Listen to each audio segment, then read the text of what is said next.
Halo guys, ketemu lagi sama Bang Son di channel Sonora FM Bangka. Nah, kali ini kita bakal review film ya guys. Ini film agak lama sih, judulnya Castaway on the Moon. Tapi sebelum kita meluncur ke reviewnya, jangan lupa buat klik tombol subscribe dan loncengnya ya guys, biar nggak ketinggalan informasi-informasi menarik lainnya. Nah guys, film ini bercerita tentang seorang pria yang terdampar di sebuah pulau kecil.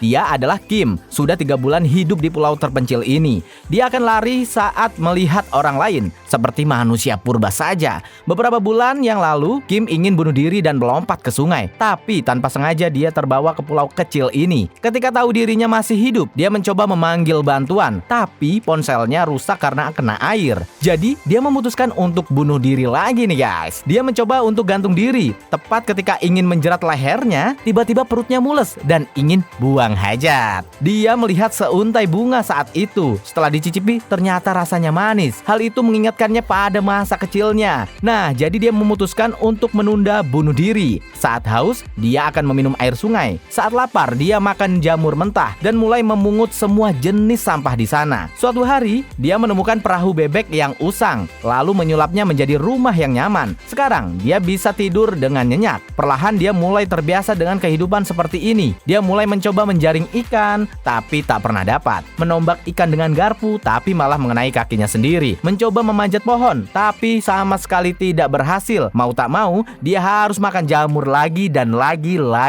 Suatu hari, saat dia keramas dengan sabun, sejumlah ikan keracunan dan mengapung di sungai. Akhirnya dia bisa makan ikan bakar dengan puas. Nah, keesokan harinya ya guys, seekor burung yang memakan sisa-sisa ikan itu, tulang-tulang ikannya juga mati keracunan nih guys. Yah, oke deh, burung bakar tampaknya lezat juga nih. Di pulau ini, tak ada hutang yang mengejarnya, jadi dia bisa hidup santai dan tenang. Ternyata awalnya Kim punya banyak hutang di kota. Kekasihnya juga meninggalkannya. Dia juga dipecat dari pekerjaannya. Jadi dia sudah tidak punya apa-apa lagi. Dan di pulau ini dia bisa hidup bebas dengan santai. Suatu ketika dia menemukan bungkus mie kacang yang lezat dan masih ada bumbu di dalamnya. Kebetulan ikan dan daging burung bakarnya itu kurang asin guys. Jadi dia sangat ingin sama mie ini.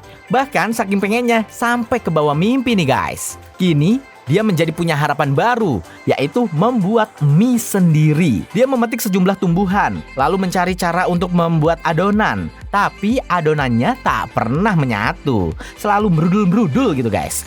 Dia tidak pernah berharap tindakan konyolnya ini diperhatikan oleh wanita aneh dari jauh. Belum pernah ada wanita seperti Jung Yeon ini. Kamarnya mirip tempat pembuangan sampah, selalu remang-remang tanpa ada sinar matahari. Bahkan berbicara dengan ibunya saja dia lewat SMS loh guys. Dia hanya membuka tirai kamarnya 2 kali dalam setahun. Keduanya yakni saat latihan pertahanan udara, karena saat itu semua mobil harus berhenti. Dan saat itu juga dia akan membuka tirai untuk mengambil gambar di dunia luar, atau di luar kamarnya maksudnya. Namun, kali ini dia tak sengaja memotret Kim yang ingin bunuh diri. Dia sangat terkejut, tak berani melihat dan bersembunyi di lemari. Tapi, karena penasaran, dia kembali mengambil kameranya dan mengarahkannya ke pulau itu. Sejak saat itu, wanita ini diam-diam mengamatinya setiap hari. Bahkan, membuka tirai dan mengintipnya di siang hari. Ini adalah pertama kalinya dia membuka tirai di siang hari dan memakan mie yang diimpikan oleh Kim. Dan suatu hari, dia melihat Kim bermain kotoran burung dengan gembira seperti anak kecil. Ternyata karena kotoran burung itu, Kim jadi dapat ide buat bikin mie nih guys. Idenya apa ya guys? Kim mulai mengumpulkan kotoran burung di perahu bebek itu. Usut punya usut, di dalam kotoran burung itu ada sisa-sisa biji tanaman guys. Dia pun mulai mengolah tanah, menggunakan kotoran itu sebagai pupuk dan menanam biji-biji di dalamnya. Dia juga membuat orang-orangan sawah di sana untuk membantunya berkebun, menakuti para hama. Jung Yeon memotret setiap aktivitas Kim dan menggantungnya di dinding. Baginya, pria ini sangat pemalu. Suka memanjat pohon, senang bermain kotoran, sering melakukan hal menjijikan, dan sangat terobsesi dengan mie. Jung Yeon penasaran dengan Kim yang misterius ini dan mulai menghubunginya dengan cara keluar malam-malam ke tepi sungai untuk melemparkan botol surat. Sudah 2 bulan berlalu tapi belum ada balasan dari Kim. Kehidupan Kim sudah mulai nyaman di sini. Kini dia sudah pandai memanjat pohon.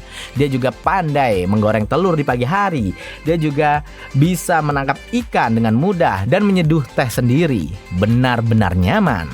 Tapi suatu hari dia menemukan botol surat. Itu adalah botol surat dari Jung Hyun. Kim lalu mengambil botol itu, membuka dan membacanya. Tertulis kata hello di dalamnya. Dia kaget dan bergegas memakai celananya. Dia menyadari ada seseorang yang mengawasinya. Dia lalu menulis jawaban di pasir. Jung Hyun sangat bahagia membacanya. Jadi dia melemparkan botol surat lagi. Pada saat ini, Kim menemukannya dengan cepat dan menulis jawaban lagi. Keduanya pun berkomunikasi dengan cara yang unik ini. Kim sangat sibuk dengan kebunnya setiap hari hanya untuk membuat mie. Jung Hyun pun berinisiatif mengirimkan mie kacang padanya. Kurir ini pun mengayuh perahu sambil terus mengomel karena harus mengirim pesanan ke pulau seberang yang kecil ini. Dia sempat berpikir, ini apakah prank atau tipuan ya? Melihat kedatangan kurir itu, Kim malah bersembunyi. Kurir yang masih bingung ini lalu meletakkan 3 mangkuk mie ke tanah. Tapi Kim tiba-tiba muncul dan meminta kurir untuk mengembalikannya. Kurir itu terpaksa menurutinya. Dia terus menggerutu di sepanjang jalan. Kurir itu terkejut saat Jung Hyun membuka pintu. Tapi dia tetap menyampaikan pesan dari Kim. Kim mengatakan, mie kacang buatannya sendiri adalah harapan baginya. Jung Hyun merasa sangat bersalah. Dia menulis permintaan maaf di botol itu. Dan Kim yang ada di tepi sungai membuat berbagai gerakan untuk menghiburnya. Sebagai bentuk saling memaafkan. Kini Jung Hyun mulai mau membuka kamar. Dia meminta ibunya membeli bibit jagung. Ibunya sangat senang. Sudah lama Jung Hyun mengurung diri, akhirnya mau berbicara dengannya. Kebun milik Kim juga akhirnya mulai panen. Dia lalu membuat adonan dengan hati-hati dari jagung dan juga tanaman-tanaman berkualitas lainnya. Kemudian dia memotong adonan mie itu sendiri, memasaknya dengan bumbu bekas yang ia temukan dan menghiasinya dengan beberapa topping. Jadilah semangkuk mie kacang yang berasal dari kotoran burung itu. Nah, Kim menangis bahagia saat itu guys. Jung Hyun juga ikut bahagia melihatnya. Saat ini kamar Jung Hyun penuh dengan tanaman jagung dan mulai disinari matahari. Ini adalah harapan baru. Kim menjadi penasaran siapa wanita yang berkomunikasi dengannya itu. Dia terus menunggu botol surat itu lagi, tapi tiba-tiba hujan badai datang menghancurkan semua harapannya. Kebunnya hancur, rumahnya hanyut, kini dia tidak punya apa-apa lagi. Jung Hyun yang melihatnya terpuruk menjadi sangat sedih. Lebih sialnya lagi, sejumlah petugas juga menemui Kim saat itu. Kim lalu berusaha kabur, tidak mau dibawa ke kota, tapi dia tetap tertangkap.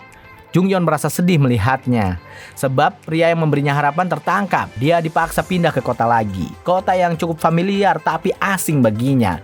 Dia mulai berniat bunuh diri lagi. Jung Hyun tahu Kim akan melakukan itu, jadi dia berlari sekuat tenaga mencari Kim. Dengan berani dia berlari keluar di bawah matahari untuk pertama kalinya. Dia berlari sekuat tenaga, sebab dia tahu jika tak menemukannya, tak mungkin bisa bertemu lagi mereka ini. Bus yang dinaiki oleh Kim sudah pergi. Ketika dia hampir saja gagal mengejarnya dan putus asa, tiba-tiba alarm pertahanan udara berbunyi.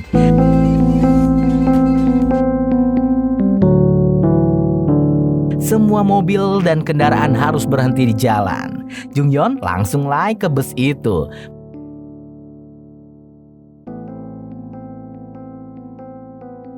Berjalan mendekati Kim dan langsung meraih tangannya. Keduanya pun menangis bahagia. Bahkan jika mereka tak saling mengenal, mereka tetap ingin saling memberi harapan. Sebab jika ada harapan tak terbatas di hidupmu, itu akan sangat berguna bagi dirimu.